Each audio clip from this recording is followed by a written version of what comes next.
السلام علیکم ناظرین، پروگرام توانا پاکستان شائقان کے ساتھ میں ہوں آپ کا میزبان ڈاکٹر عامر محمود۔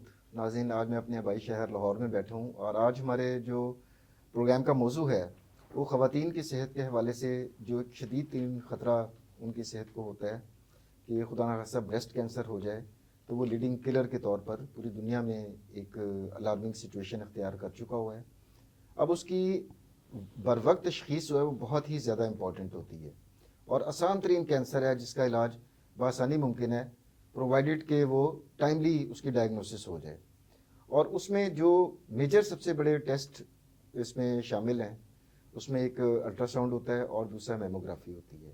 تو انہی دونوں ٹیسٹوں کے اوپر اور سی اے بریسٹ کے اوپر ہماری گفتگو ہوگی، اور جن ایکسپرٹ کو ہم نے اسٹوڈیو میں دعوت دی ہے وہ ہیں پروفیسر ڈاکٹر سولت سرفراز، جو کہ پروفیسر آف ریڈیولوجی ہیں شیخ زید ہاسپٹل لاہور کے اندر۔ Welcome to the show doctor صاحبہ۔ Thank you. سب سے پہلے تو ڈاکٹر صاحبہ ہم اعداد و شمار کی اگر بات کریں تو بریسٹ کینسر پوری دنیا میں کتنا عام ہے اور ہمارے پاکستان میں اس کے کیا اعداد و شمار ہیں؟ جی بالکل، یہ ایسا ہے کہ یہ اس وقت دنیا میں، پوری دنیا میں جو خواتین کے کینسر کی ٹاپ موسٹ کاز ہے، تو سب سے زیادہ یعنی کہ خواتین میں سب سے زیادہ جو کینسر ہوتا ہے اس میں بریسٹ کینسر سب سے زیادہ ہے۔ تو 2022 کے لحاظ سے جو WHO نے ڈیٹا پبلش کیا ہے اس کے مطابق اس سال یعنی 2022 میں، خالی 2022 میں تقریباً 2.3 million cases worldwide diagnosed ہوئے کینسر کے، 23 لاکھ، اور یہ بریسٹ کینسر کے کیسز تھے۔ اور اسی سال تقریباً 6,70,000 خواتین کی بریسٹ کینسر کی وجہ سے ڈیتھ ہوئی۔ یہ تو ڈاکٹر صاحب تقریباً 25% بن گیا۔ جی بالکل، آپ صحیح کہہ رہے ہیں۔ 25% خواتین اس کی وجہ سے موت کا شکار ہو گئی۔ جی، تو یہ اس سے اندازہ لگایا جا سکتا ہے کہ یہ پرابلم جو ہے کتنی بڑی ہے اور اس کے لیے بر وقت ایکشن لینا کتنا ضروری ہے۔ ایگزیکٹلی۔ تو اس کا چونکہ جیسا میں نے پروگرام کے شروع میں بتایا کہ بر وقت اس کی تشخیص ہو جائے۔ اچھا ڈاکٹر صاحب، اس میں خواتین میں کوئی ہوسٹ فیکٹرز ہوتے ہیں کہ کچھ خواتین میں بریسٹ کینسر ہونے کا جو رسک ہے وہ بڑھ جاتا ہے یا کچھ میں کم ہوتا ہے، یہ بھی ہوتا ہے کوئی اس کا سلسلہ؟ جی بالکل، کچھ ایسے فیکٹرز ہوتے ہیں جس کی وجہ سے اس رسک بریسٹ کینسر ڈیولپ ہونے کا زیادہ ہو جاتا ہے۔ اس میں سب سے امپورٹنٹ ہے کہ اگر فیملی میں ہسٹری ہے بریسٹ کینسر کی، اسپیشلی مدر کو یا بہنوں میں سے کسی کو ہو، جی فرسٹ ڈگری ریلیٹیو میں سے کسی کو، تو چانسز بہت زیادہ ہوتے ہیں۔ ایسی خواتین کو بہت اویئر ہونا چاہیے کہ اللہ نہ کرے ان کو بریسٹ کینسر ڈیولپ نہ ہو جائے۔ اس کے علاوہ یہ جو ایج بڑھتی جاتی ہے خاتون کی، چانسز بڑھ جاتے ہیں۔ خواتین میں جو ہے نا ماہواری جلدی آ جانا اور دیر سے بند ہونا، یہ بھی امپورٹنٹ فیکٹر ہے۔ یعنی جن خواتین کو 12 سال سے پہلے ماہواری شروع ہو جائے اور ان میں بھی خطرہ بڑھ جاتا ہے۔ جی، ان میں بھی ہارمونز کی وجہ سے خطرہ بڑھ جاتا ہے۔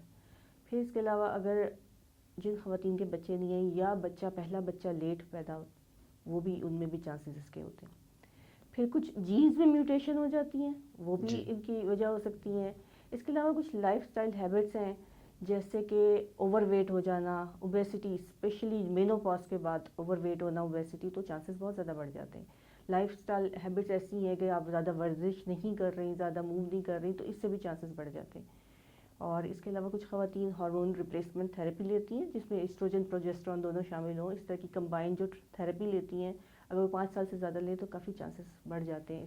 تو یہ کمبائن تھراپیز تو ڈاکٹر صاحب یہ فیملی پلاننگ میں بھی شامل ہوتی ہیں، تو کیا اس سے بھی رسک تھوڑا بڑھ جاتا ہے؟ اس میں جو ہے نا زیادہ تر جو ہے وہ اس کو کوئی بات نہیں، وہ ہو جائے گا، ایڈیٹنگ میں ہو جائے گا، ہاں کوئی ایشو نہیں۔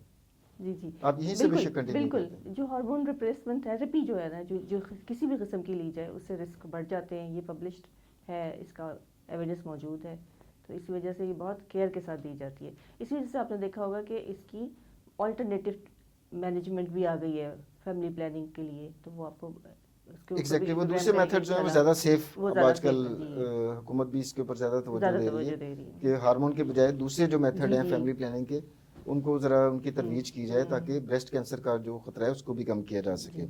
اچھا ڈاکٹر صاحب، کینسر کی سٹیجز ہوتی ہیں، یہ تو ہماری پبلک کو بھی پتہ چل گیا ہوا ہے، موویز ڈراموں میں دیکھتے ہیں کہ جی مجھے لاسٹ سٹیج کا کینسر ہو رہا ہے، اس طرح کے ڈائلاگز آتے ہیں۔ بریسٹ کینسر کی اگر بات کریں تو اس میں بھی وہ جو 4 سٹیجز ہوتی ہیں وہ ہوتی ہیں، اور وہ کون کون سی ہوتی ہیں؟ جی بالکل، اس کی جو سٹیجز ہیں وہ 0 سے سٹارٹ ہو جاتی ہے، پھر 1 سے لے کر 4 تک سٹیج ہے۔ 0 سٹیج تو بالکل ہی ارلی ہے، جو کہ ہم شروع کی بالکل امیجنگ پہ اور بایوپسی ٹیسٹ وغیرہ کر کے ڈائگنوز کرتے ہیں، وہ بہت ہی ارلی سٹیج ہے۔ اس کے بعد سٹیج 1 اور 2 جو ہے وہ لوکلائز ہے، یعنی کہ وہ جہاں پہ ہمیں محسوس ہو رہا ہے وہیں پہ کینسر ہے اور زیادہ اسپریڈ نہیں کیا. اسٹیج 3 جب ہو جاتی ہے تو وہ لوکلی اسپریڈ ہو چکا ہوتا ہے. لیکن جب اسٹیج 4 ہوتی ہے تو وہ اتنی بڑی ہوئی اسٹیج ہوتی ہے کہ اس کے بعد یہ کینسر جسم کے باقی حصوں میں پہنچا ہوتا ہے، جیسے لنگس میں، بونز میں. تو یہ بہت ایڈوانس اسٹیج ہوتی ہے.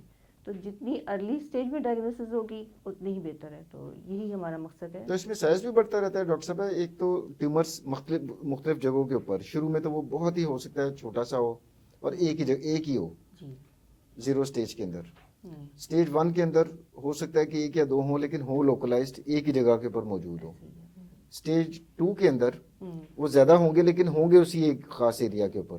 بالکل. اور اسٹیج 4 میں وہ پورے جسم میں پھیل پورے سکتے جسم میں ہیں. پھیل جائیں گے. جی. تو ان میں سائز کتنا میکسیمم اس کا ہو سکتا ہے؟ اچھا دیکھیے. اور کتنا چھوٹے سے چھوٹا کتنا سائز ہو سکتا ہے اور بڑے سے بڑا کتنا ٹیومر کا سائز ہو سکتا ہے؟ اچھا جو ٹی این ایم اسٹیجنگ جو ہم کرتے ہیں، جو رپورٹنگ میں یوز کرتے ہیں، اس میں مختلف اسٹیجز کے مختلف سائز ہوتے ہیں. لیکن جو اس میں مزید چیزیں ایڈ ہو جاتی ہیں کہ وہ کیا سائز کے بڑھنے کے علاوہ کیا ارد گرد کے لمف نوڈ بھی انوالو ہو گئے، تو یہ چیزیں بھی دیکھنی ہوتی ہے. تو یہ ساری چیزیں امپورٹنٹ ہے اسٹیجنگ میں. تو جو اسٹیج 4 ہے اس میں ہم جیسے دوسرے آرگن کا بھی ٹیسٹ کرتے ہیں، باقی آرگن کی انوالومنٹ جیسے بونز کی، لنگس کی، یہ بھی دیکھتے ہیں، لیور کی. تو یہ جو ہے اسٹیج اس چیز پہ ڈیپینڈ کرتی ہے، سائز پہ بھی، اور پلس وہ کتنا اسپریڈ ہو گیا لوکلی بھی اور ارد گرد کے اسٹرکچرز میں اور باڈی کے باقی اسٹرکچرز میں. تو اس سے یہ اسٹیج ہمیں. اچھا ڈاکٹر صاحبہ، شیخ زید میں آپ ماشاءاللہ پروفیسر آف ریڈیولوجی کے طور پہ کام کر رہی ہیں. تو آپ کا ایکسپیرینس اب تک کیا رہا خواتین کے ساتھ کہ کس اسٹیج میں زیادہ تر خواتین جو ہیں وہ ہمارے پاس یا آپ کے پاس آ رہی ہوتی ہیں ڈائگنوسس کے لیے؟ جی ہمارے یہاں بدقسمتی سے اویئرنیس ابھی اس طرح سے نہیں ہو سکی جتنے ڈیولپ کنٹری میں ہو گئی ہے. تو زیادہ تر ہماری جو خواتین آتی ہیں وہ ایڈوانس اسٹیج پہ آتی ہیں. تو اور ظاہری بات ہے جب ایڈوانس اسٹیج ہوگی تو ٹریٹمنٹ آپشنز بھی ہمارے پاس مختصر ہو جائیں گی.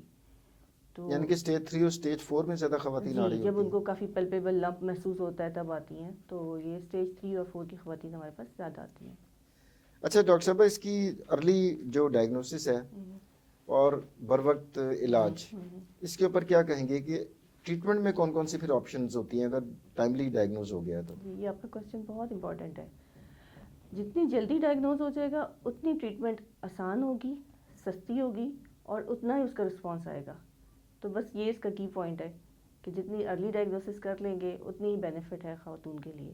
تو اس میں کیا سرجری کرنی ہوتی ہے؟ مطلب آپ نے کیس ڈائگنوز کیا جی اور ارلی سٹیج کے اندر یہ ہے ٹیومر چھوٹا سا ایک ٹیومر ہے جو کہ بریسٹ میں ایک سائڈ کے اوپر ہے اور ایک خاص جگہ پر ہی ہے.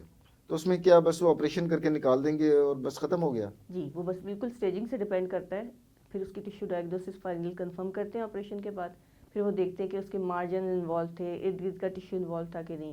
اس سے وہ سرجری کے بعد کی ایک اسٹیج بناتے ہیں جس کے اوپر ڈیپینڈ کرتا ہے کہ مزید شعاعیں دینے کی یا کیمو تھراپی دینے کی ضرورت ہے کہ نہیں ہے. تو اس طرح کر کے یعنی کہ طریقہ علاج کی اگر ہم بات کریں ایک تو سرجری ہے، جی دوسرا شعاعیں ریڈیشن تھراپی اور تیسرا کیمو تھراپی. جو ایڈوانس ضرورت اگر پڑے تو پھر انکالوجسٹ کیمو تھراپی بھی دے سکتے ہیں. اچھا آپ کے پاس پیشنٹ آتی ہے جو کہ شکایت کرتی ہے یا اس کو شک پڑتا ہے کہ شاید کوئی گلٹی سی محسوس وہ کر رہی ہے، اب ٹیسٹ آپ کون کون سے وہاں کرواتی ہیں اس کے؟ جو ہمارا ریڈیولوجی ڈپارٹمنٹ ہے وہ 3 طرح کے ٹیسٹ آفر کرتا ہے. سب سے امپورٹنٹ اور اسکریننگ کے لیے بھی بیسٹ ہے، ڈائگنوسس کے لیے بھی بیسٹ ہے، وہ ہے میموگرافی. یہ ایکس رے کی فارم ہے. اس کے علاوہ ہم الٹرا ساؤنڈ کرتے ہیں. الٹرا ساؤنڈ عام طور پہ میموگرافی جب کرتے ہیں اس پیشنٹ کا بھی الٹرا ساؤنڈ کرتے ہیں، بعض اوقات ویسے بھی الٹرا ساؤنڈ ایڈوائز ہوتا ہے کہ سویلنگ ہے اس کا الٹرا ساؤنڈ کرتے ہیں. ایک تیسرا ٹیسٹ ہوتا ہے وہ ہے ایم آر آئی.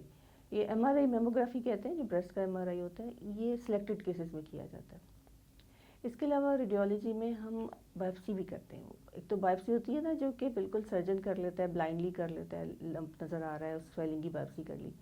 ہم ریڈیولوجی میں الٹرا ساؤنڈ گائیڈڈ بائپسی کرتے ہیں جو ٹو ایگزیکٹلی ٹو دی یعنی کہ پوائنٹ. الٹرا ساؤنڈ پہ مانیٹر کے اوپر آ رہا ہوتا ہے کہ یہاں پر ٹیومر ہے اور پھر بایوپسی یا ٹیشو وہیں پہ نیڈل ڈال کر آپ ٹیشو نکال لیتے ہیں اور اس کو پھر لیب میں بھیجتے ہیں. جی پھر وہاں سے کنفرم ہو کر آتا ہے. وہاں سے اس میں تشخیص ہوتی ہے فائنل کہ یہ اندر میں ٹیشو میں کینسر ہے یا کچھ اور ہے. اچھا آپ کا ادارہ چونکہ فیڈرل گورنمنٹ کے انڈر آتا ہے تو یہ تمام جو ٹیسٹ آپ نے بتایا، بایوپسی کا ٹیسٹ، میموگرافی اور الٹرا ساؤنڈ، یہ یہاں پر فری آف کاسٹ پرووائڈ ہو رہا ہے؟ اچھا ہمارا ڈپارٹمنٹ اپ گریڈڈ ہو چکا ہے گورنمنٹ آف پاکستان کے اسپانسرشپ کے تھرو. تو ہمارے پاس ماشاءاللہ ہر طرح کا لیٹسٹ اکوپمنٹ موجود ہے جس میں ہمارے پاس میموگرافی کی بالکل لیٹسٹ ماڈل کی مشین ہے، الٹرا ساؤنڈ کی بھی ہائی اینڈ مشینس ہیں. تو ہمارے پاس یہ سارے ٹیسٹ اویلیبل ہیں اور یہ بہت ہی مارکیٹ کی نسبت بہت ہی منیمل کاسٹ پہ موجود ہے. باقی آبویسلی فیڈرل گورنمنٹ امپلائی کے لیے فری ہیں, ہاسپٹل امپلائی کے لیے فری ہیں. تو جن کو اسی طرح جب ہم ہیلتھ کارڈ ہوتا ہے تو اس کے تھرو بھی ہم سروس پرووائڈ کرتے ہیں.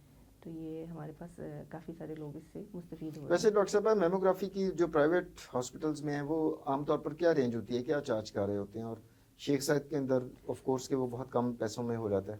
اگر شیخ زاید ہاسپٹل میں ایز اے پرائیویٹ پیشنٹ آئیں گے تو یہ مارکیٹ سے ہمارے تقریباً 50% کم چانسز ہیں, چارجز ہیں. اچھا, اور یہ پروسیجر کتنی دیر میں ہو جاتا ہے؟ ایک خاتون آتی ہے, میموگرافی کا جو پروسیجر ہے اور الٹرا ساؤنڈ, ٹوٹل ٹائم کتنا لگ جاتا ہے اس کے اندر؟ ہمارا بالکل ڈیڈیکیٹڈ یونٹ ہے.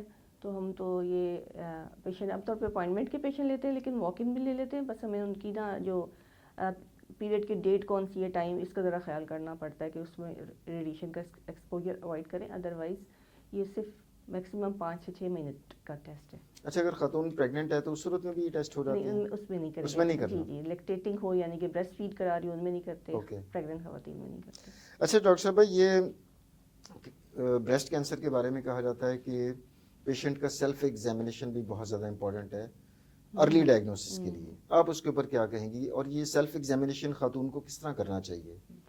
سیلف ایگزامینیشن تو بہت ہی ضروری ہو گیا. ایک تو اس کی فائدہ یہ ہے کہ خاتون گھر بیٹھ کے کر سکتی ہے, بس ان کو اویئرنیس ہونی چاہیے, ان کو پتہ ہونا چاہیے کیسے کرتے ہیں.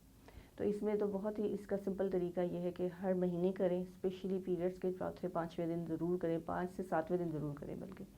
اور اس کا ایک تو یہ ہے کہ اپنے ہاتھ کو یوز کریں, محسوس کریں کہ کوئی ایسی آپ کے چھاتی میں تبدیلی تو نہیں آ رہی. دوسرا یہ ہے کہ آپ مرر کے سامنے کھڑے ہو کے دیکھ سکتی ہیں کہ کسی طرح سائز میں چینج آ گئی, کوئی اس کی شیپ چینج ہو گئی ہے, یا کوئی ابھار ہے, گلٹی یا کوئی دکھائی دے رہی ہے, جی, یا اسکن میں کوئی چینج آ گئی, اسکن کہیں سے سکڑ گئی ہے, اندر کی طرف چلی گئی ہے, گلٹی دکھائی دے رہی ہے, یہ گلٹی محسوس ہو رہی ہے.